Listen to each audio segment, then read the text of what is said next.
In this video, I'm gonna teach you how to use fire crystals in Whiteout Survival. It's a very quick and easy process, so make sure to follow along. First, before I teach you how to actually acquire and use fire crystals, I do want to make a disclaimer and say that I won't be able to show you visually how they look because you will notice that my account is low level, but I'm gonna show you some steps that you can take to acquire and use these fire crystals. The most straightforward way to acquire these fire crystals is by tapping the plus sign at the top right corner of your screen, and in the top up center you can browse through various options of top up.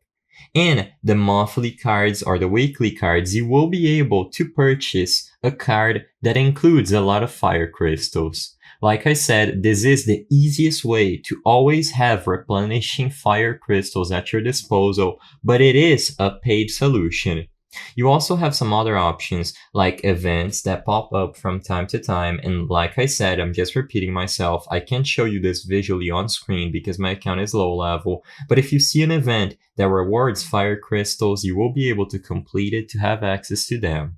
Besides these two options, you can also try to do some various intel missions in the world, and you will be able to use these fire crystals when trying to upgrade some constructions, especially your furnace. Always remember to do your daily missions, because this chest has a chance of giving you some fire crystals, so as a free to play, it is the best solution possible.